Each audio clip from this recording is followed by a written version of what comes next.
AA002. It is that time again. That's what day it is. So you can see what day it is. Thursday, I think it is. Right, I have made myself a little boat. That's what the cabin bit looks like. Got my little minion from Matlock. Got my Jabba the Slug. My Star Wars connection. Right, what I've done, I have made this area. I've got a bit of plywood, a salvaged electric motor. I've held it on with tie wrap, so I cut a little groove and drilled 4 holes, stuck it on. It's not literally stuck on, it's just pressed in, and it's tie wrapped in with some plastic tie wraps. Then I've used what do you call them?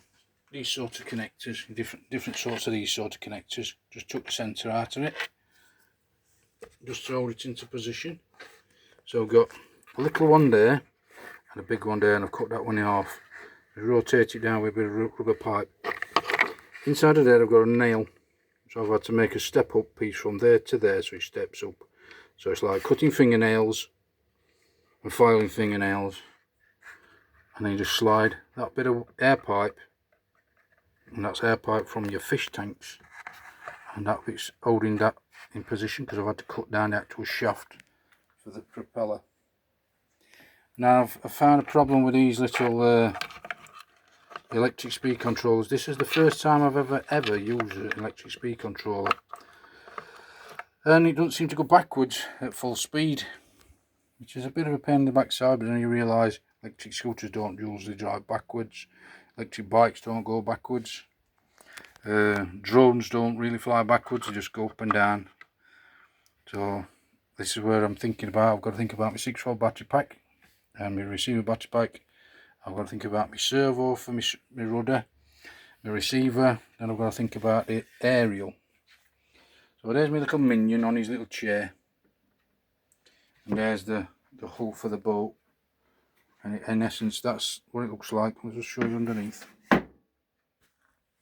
Now I used to have a model Cessna, a Dynaflight Cessna, and it used to have a mechanism similar to that, again using the very same electrical connector thing. From you just take that out and use it like that, and that then just locks into position on there, and on that bit just a little tiny bit of tongue and groove. So then that tongue and groove bit just engages under there, and then you just pull the pin back, and there, presto, it locks down its position. So now it's in position. It's got a bit of a wobble on because I need a bit of that draft excluder around there, and then your minion, see it's on there, and I'll have to glue him in place. I need a steering wheel for him, but other than that he works brilliantly in that little swimming pool thing.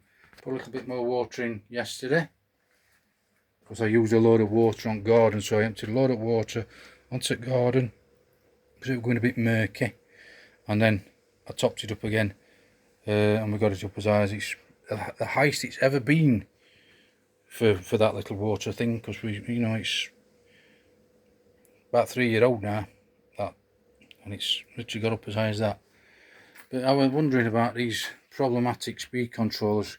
When it goes into reverse, it goes really slowly.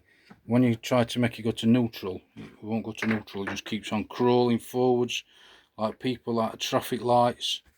So be very careful, because it is just like moving a switch on your sunroof and the damn thing not returning back to normal position. Something that you wouldn't have even thought about, because most of the sunroofs are now not mechanical. Because I used to have one with an handle, it used to go like that, and it used to slide and tilt, and now they've all gone electronic. This is the first electronic one that I've had.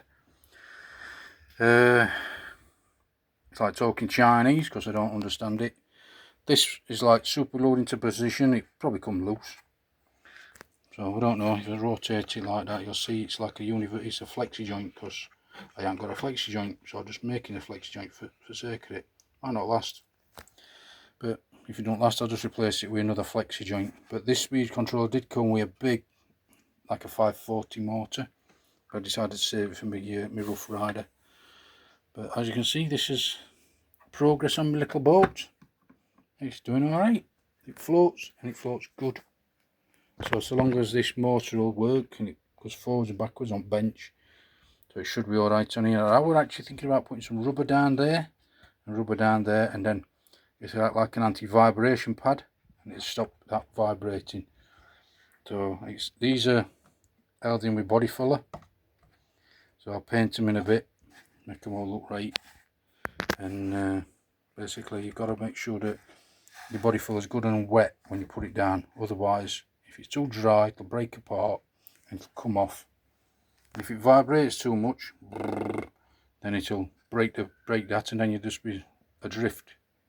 There's plenty of other ways of doing it. This is the way I'm just doing it. Like I say, it was a long time ago.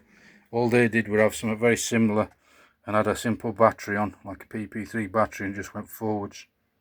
Didn't have radio gearing, but I progressed onto my fiberglass boat. And this is like a cheap one of them. I think that was about 12 to 15 quid for speed controller, and you'll just look how cheap a lot of radio gear is these days. Much cheaper than what you can imagine. Cheaper than a drone, a lot less stressful.